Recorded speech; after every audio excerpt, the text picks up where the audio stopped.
Bonjour et bienvenue sur le monde de l'hydrobiologie.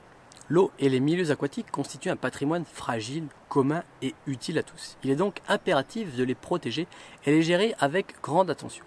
C'est pourquoi aujourd'hui on ne va pas parler de bioindicateurs, de morphologie ou encore d'indices, mais de l'organisation de la gestion de l'eau en France. Alors entrons directement dans le vif du sujet. En France, cette gestion est aménagée autour de trois grandes lois. La première est celle de 1964, qui est à l'origine de l'organisation de la gestion de l'eau par grands bassins. La seconde est celle de 1992, dite Loi sur l'eau, qui formalise la volonté de mener une politique publique de gestion responsable. L'eau est ainsi reconnue en tant que patrimoine commun de la nation. Et enfin, celle de 2006, c'est la Loi sur l'eau et les milieux aquatiques.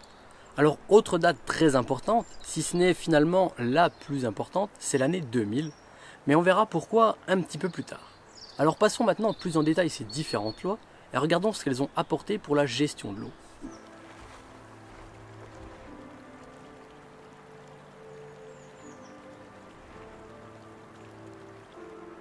La loi de 1964 instaure une gestion de l'eau par grands bassins versants correspondant au territoire des grands fleuves français.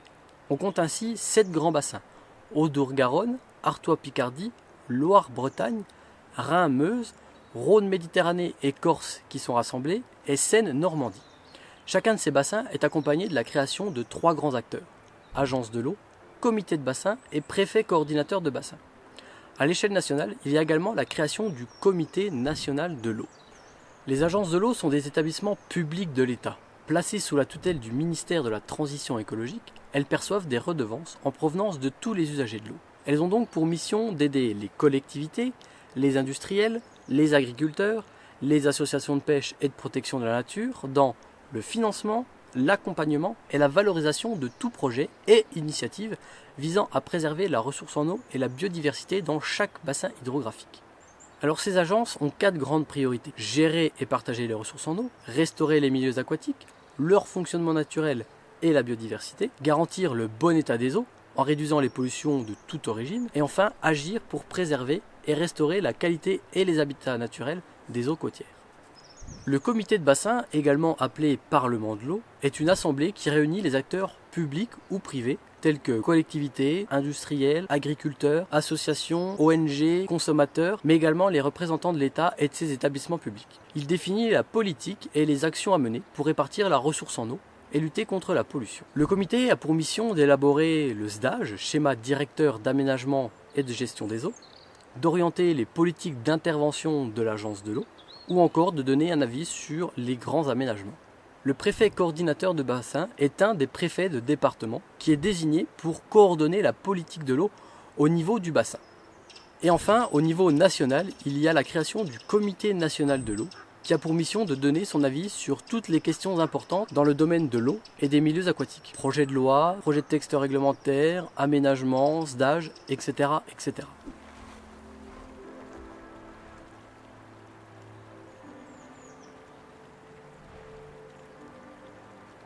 Cette nouvelle loi instaure un nouveau système de planification globale de la ressource en eau avec des nouveaux outils, le SDAGE et le SAGE. Le SDAGE est élaboré pour chacun des bassins hydrographiques.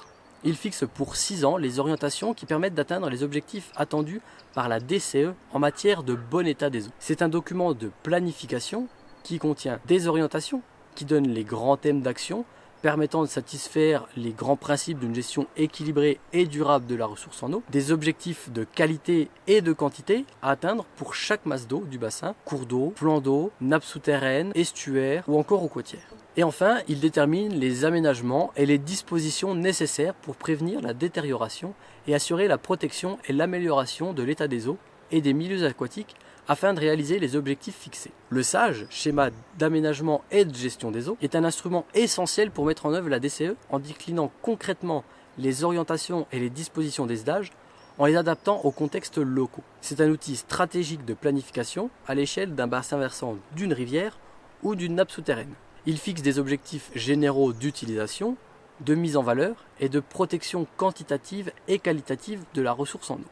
Il vise à concilier la satisfaction et le développement des différents usages, c'est-à-dire eau potable, industrie, agriculture, est la protection des milieux aquatiques en tenant compte des spécificités d'un territoire. Il est élaboré et mis en œuvre par les acteurs locaux, c'est-à-dire élus, usagers, associations, représentants de l'État, qui sont réunis au sein de la Commission locale de l'eau, la CLE.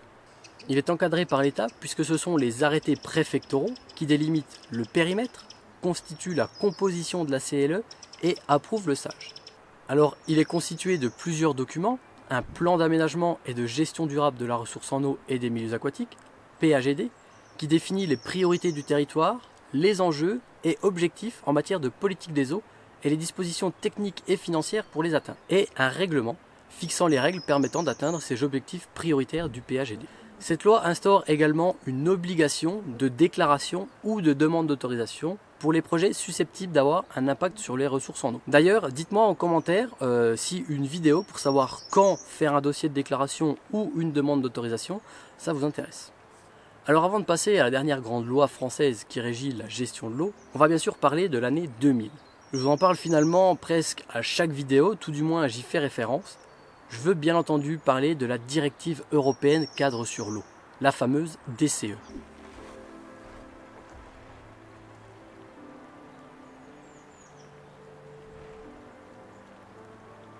En 2000, l'Europe adopte un cadre pour l'eau à l'échelle européenne, qui est inspiré de la loi française de 1964, puisqu'elle a une approche par grand bassin hydrographique, qu'elle appelle cette fois district. Il s'agit de reconquérir la qualité chimique, physique et biologique des rivières, des lacs, des eaux souterraines, du littoral, ainsi que le bon fonctionnement des milieux aquatiques qui leur sont associés. Elle impose aux États membres de parvenir à un bon niveau de qualité écologique des eaux, initialement avant 2015, puis avant 2021, et maintenant avant 2027. Alors la DCE a plusieurs objectifs. La non-dégradation des ressources et des milieux, le bon état des masses d'eau, la réduction des pollutions liées aux substances, et enfin le respect des normes dans les zones protégées. La mise en œuvre de la DCE au sein d'un grand bassin hydrographique s'effectue selon un cycle de 6 ans et se fait en 4 étapes.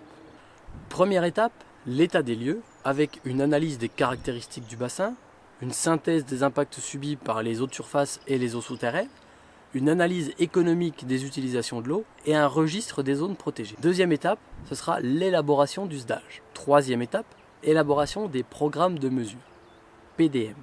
Il complète le SDAGE et identifie les principales actions à conduire pour atteindre les objectifs fixés. Il y a également la mise en place des plans d'action opérationnels territorialisés, dits PAOT. Il programme les actions concrètes à réaliser pour mettre en œuvre le PDM et atteindre ainsi les objectifs fixés dans le SDAGE. Et enfin, dernière étape, c'est la mise en œuvre des SDAGE et PDM. Alors SDAGE et documents associés sont élaborés par cycle de 6 ans. Ils font l'objet d'un suivi dynamique qui permet de les réviser pour le cycle suivant en tenant compte des résultats précédemment observés. En France, comme dans les autres États membres, un système de surveillance des eaux est mis en place qui permet la connaissance de l'état chimique et écologique des masses d'eau, mais aussi de mesurer l'efficacité des mesures programmées. Alors d'ailleurs, si vous voulez connaître la qualité de la rivière ou du petit ruisseau qui est juste à côté de chez vous, vous pouvez vous rendre sur le site Qualité Rivière, les agences de l'eau. Je vous mets de toute façon le lien en description, où vous pouvez également télécharger l'application pour smartphone Qualité Rivière.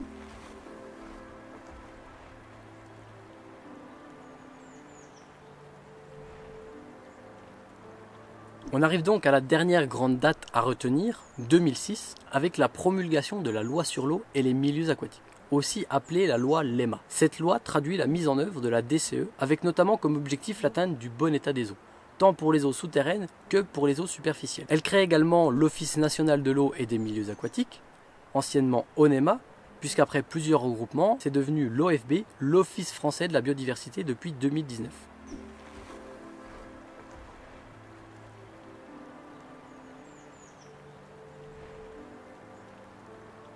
Alors voilà pour les 4 grandes dates importantes à retenir qui ont mis en place la gestion de l'eau telle qu'on la connaît aujourd'hui. Alors d'autres textes ont vu le jour après, on peut notamment citer les lois Grenelle de 2009 et 2010,